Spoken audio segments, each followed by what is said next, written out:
Everyone, this is Ross, and today's the day. The day that I get my first homegrown apple. You may be looking at these and saying, oh, these are not ready just yet. It's also only June 24th or so. How am I getting apples this early? Well, this is one of the joys and one of the perks of growing food at home, having your own orchard, is that you can decide what to grow. And we certainly have a ripe apple right here. In fact, I was just doing a video talking about why you guys should have an orchard, why you should start an orchard, why you should grow fruit in your backyard, and really how easy it is, and you know how awesome it is. And then I come walking over here and I notice there's an apple on the ground. Pick it up, smell it, give it a nice little squeeze on the skin. This thing's ready. Not only is it ready, but it's really good. It's actually the best apple I've ever had. And the aroma is so incredible. It smells like a lemony apple juice. That's what I'm picking up. I mean, I don't even have to be near it. The thing is so aromatic that it's incredible. This is a variety called Pristine, and that's kind of why and how I'm able to get apples so soon. Let me give you guys a nice little comparison there on the skin. We do have a nice little blemish. Maybe when it took the fall, it got some damage, or maybe an insect got in there. I'm sure there's plenty of insects attacking these apples. We're growing them organically. Not only are we growing them organically, but we didn't spray anything, and most of these trees have been transplanted. They haven't been in this location long, they haven't really adapted long, and overall they're all on dwarf or semi-dwarf rootstock, which I really am not a big fan of. I have a feeling, a strong feeling, that one tree in the center of these rows, we have 2 rows here, would have probably been better off, and we grafted all the different varieties onto that, rather than having 20 different trees here, 2 rows, 2 trees per hole. I mean, this is one way to do it, and not a bad way to do it, but I think in the long run I would have been happier, and I would have had a lot more fruit by now off of that one standard tree. But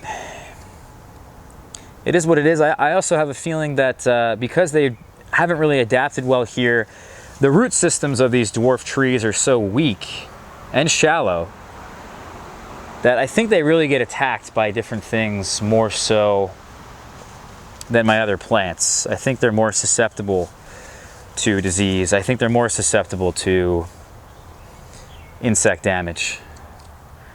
You can see this tree right here really hasn't grown much at all because of aphids and other damage. It's a shame to see, but we are growing comfrey underneath, and I think the comfrey actually has spread on its own. I didn't plant that comfrey, it just did its own thing. And I'm really happy that it's there, because I've realized just how weak, when I transplanted these trees in, just how weak their root systems were. I think it really is a bit of an issue with these trees. Now, it's not the end of the world, because we can really amend the soil. We have to keep the bottom of these plants, the bottom of these trees clear though. I don't think I really should be able to grow strawberries here like I had intended in the understory. I think we're gonna have to have comfrey in here and other kinds of nitrogen fixers, different things to really amend and add to the soil. Have lots of mulch, mountains and mountains of mulch. And I think eventually these trees will be happier and much more productive. Although this is not bad for such a young tree. I think this variety here, Pristine, has about 4 apples on it. Nope, just the 3. But they're young, and I'm patient. Especially when you got a fruit like this. Now, I want to taste this with you guys, because I'm honestly a bit shocked at how good this was. And the smell, like I said, it's like a hand soap, like some artificial smell that you didn't think existed. This is it. Like, it's so in your face, intense, and it's great. Like, this is a candle in somebody's house somewhere. But anyway, let me take a bite.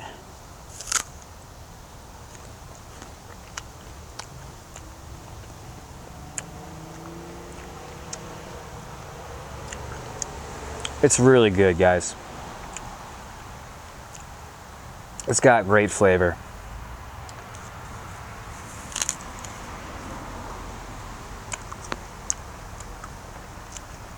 It's quite lemony.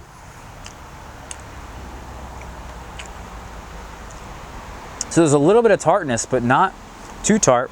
It's sweet. I'm not the biggest fan of the texture. The texture's not bad. And this is overall the best apple I've ever had. I'm not kidding.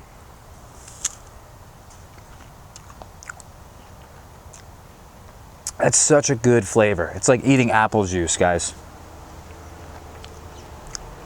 Man. So, I guess the point is, guys, grow some apples. I mean, if you're not convinced at this point, I don't know what to say. I do want to leave on the note that we did mention that Pristine is such an early apple. Today's June 24th, but that's one of the big perks that you can have in a backyard orchard, is not just have the largest, the reddest apple. Get yourself a diversity of flavors, a diversity of colors, and a diversity of ripening times, and you're gonna have yourself really gorgeous fruit that you can be proud of. So that's all I want to leave you guys on here. If you guys want to see more on the apples, let me know. We can talk more about how I'm growing these. Certainly in the wintertime, I think we'll do a nice little pruning video, but for the most part, I'm going to leave these guys be and not really prune them all that much. All right, everyone, take care. We'll catch you for tomorrow's video. Grow some apples.